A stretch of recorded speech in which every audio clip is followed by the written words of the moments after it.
When being signed to a major independent record label, you yourself are given several opportunities to at least shine as hard as you can for your fans or gain new fans in the process. Now, Big Scoob definitely has had major debuts before on Strange Music, but this one kind of hits harder than the first few efforts that he's had. A follow-up to his Hand of God EP, Duality, came out last week, and honestly, it's his hardest hitting project to date. Hand of God was definitely a decent segue into this album. It shows how great of an artist he really is, and how much he sat behind the limelight because everyone else on his record label was shining so hard. He decided to sit back for a little bit and get his bearings, fix his life a little bit, mentally stabilize himself, and also stabilize his health. He actually has lost a ton of weight in comparison to when he first signed to Strange Music, so good on you, Scoob, you actually got yourself together. Awesome. Now, starting off with this record, it totally did not hit the message that I thought it was going to. I mean, based off of the cover of the album, you would imagine that it would face the two sides that he had lived when he was growing up and making a name for himself in the streets and in the rap game. But he's actually showing himself start off as two sides, or at least in the intro's case, two different dogs, which represent the inside of him. And one good and one bad. And he says, people ask me which one prevails, and he says, whichever one I feed the most. And that, to me, seems to hit home for a lot of people because you all have a good and bad part inside of you. And it depends on what side you give the most attention to that will show itself in the light. Now, Scoob shows both of these personalities in light, but he goes from the bad to the good.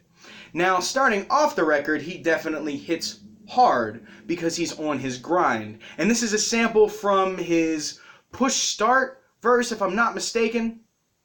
It's very interesting because not many people on Strange Music use samples of their own music recently. They did it a lot in the past, not a lot within the past maybe 4 or 5 years. But it's very interesting to see that come through. He's trying to show his fans that he actually is on his grind, hustling hard, staying strapped lyrically, and prepared for war. And he's definitely doing what he wants to do with the music. He's not trying to stay up in tune with everyone else that's out there doing all these crazy, trendy things. He's rapping his life, and that's what he decides to do. In A Sea of Tall Tales, Scoob decides to tell the story of what makes him who he is. Now, going from On My Grind, leading into the second lead single for the album, called On Me, which features Tech Nine on the chorus and the chorus alone, it definitely gives Scoob a chance to accentuate his flow and accentuate what he's been doing and how truly gangster he is.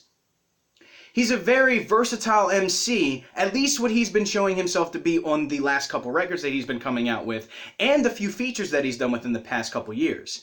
He's definitely become a little bit of a quick spitter, not to be rivaling Tech Nine or Chris Calico, but to be in some of the same ballpark as Murs would be if he would speed up his flow a little bit, or Godimus. It's really interesting when he hits double time. Now, it's just a representation of him being welcomed back into the album game. This is just me putting me on, and I put everything that I do on me. And he definitely has a reputation to back that up, not just in the streets, but in the music industry. The first lead single, which is the song after this, is called Trap or Pack Gone. Now, this song definitely had a lot of Dope Man by T.I. vibes to it. The hook is very soulful, it's really catchy, and Boogeyman and the other guy that's featured on here, I don't remember his name, but they all do very well in this song. And it's not your regular old trap song, it's just, it's good. It actually tells what they do in order to make the money they make. Much like how T.I. did in the whole process of Dope Man talking to a fan that he found on the road. Now, the third song I want to cover is Say What, which features 8-0, I think that's how you'd say his name, and Mitchie Slick. Mitchie Slick, I found out about this dude years ago when Cassius had him on a track with Young D, or now Demrick, off of the Homeland Security mixtape. And holy crap, Mitchie Slick has not lost a single step. This man, although he is gangbanging like crazy on the song, he is definitely a very ferocious MC. He does what he does best on the record, and this man has been featured on a couple TV shows, if I'm not mistaken. I'm pretty sure he was shown off in Ganglands, I think that was the name of the show. But he's definitely a very interesting MC. His solo efforts have always been pretty eye-catching. Although they have represented gangster rap, they've also represented something about keeping in line with your own personality, making sure you stay in your own lane. Now, the song after this is called Only Way I Know, and that's basically Scoob talking about him coming up from the ground of dealing drugs and doing what he had to do in order to at least get as far as he did in his life before he found making music. Now, finding the ability to make music and recording on your laptop is something that not many people can relate to. A lot of people nowadays can, because everybody and their mother apparently sells crack and deals and all this happiness, but not many people do it and want to actually make a career off of it. Scoob wanted to do it in order to make his life better for his family and himself. More to his family than himself, because he references heating the house with the oven on bake. Like, that is ridiculous. If you have to live in a house where you don't have heat, that's just harrowing to think about.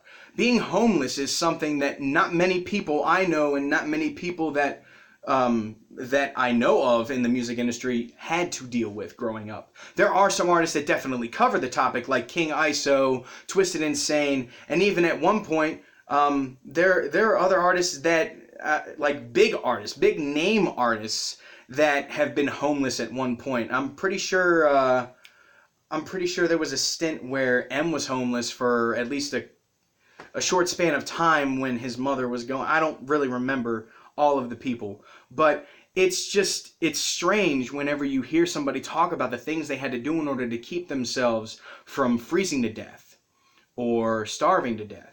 You have to do what you can in order to provide for your family.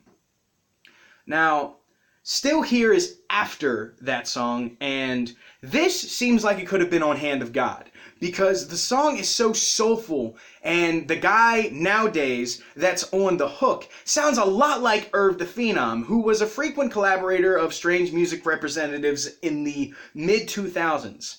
It's kind of strange to see someone that sounds like him on the record, because I actually thought it was him at first. And the voice is very it's unlike anything a lot of mainstream artists deliver. It's a very powerful hook. It hits you unlike a Weeknd hook, or a Travis Scott hook, or a Quavo hook. It hits you a little bit differently. It lets you know that he's still here to do what he needs to do. And a surprise on this record for me was the song a little bit later in the album called Unbreakable, which features Fat Joe. Dude, Fat Joe on a Strange Music record is something crazy. I thought when I found that Kevin Gates was on Stevie Stone's album a while back was pretty nuts. But Fat Joe, after he came back and did All the Way Up, and then that collaboration album with, oh man, Remy Ma, that was crazy. But it was really cool to see that. And then there's a song on here that has basically Scoob and all of his Rogue Dog villains on the song, including Tech 9, which is really cool. I don't remember the name off the top of my head. But one of the last songs that really stuck out to me was Like Mine. And that's basically just the signed, sealed, and delivered stamp on this album to let everyone know that there isn't anything like what I'm bringing to the table in the music industry. No one can touch what I'm making. And that is the staple that Scoob provides. Although his stance in the music industry has been rather neutral in the past few years, he has definitely come and hit hard with one of the most interesting albums to touch wax this year. So I highly recommend everybody check out the album. I'm going to put a link in the description below like I always do for albums that I actually want to recommend. It's kind of funny seeing the Kyle videos still ramping up dislikes, although it's just every other day someone comes on, it's like, that sucks. I don't care. I'm here to show my opinion. This is what this is for you guys. It's my opinion. If you like it, cool. If not, I don't care. That's fine. You have your opinion too. You're entitled to it. This is whatever you want it to be. You have your musical preference.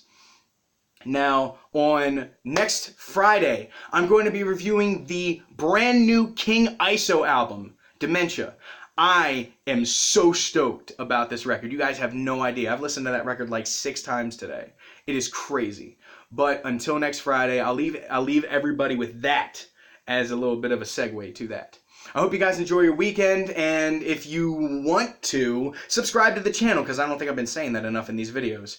And I think that's it. I'll see everybody next Friday. Enjoy your weekend. Peace.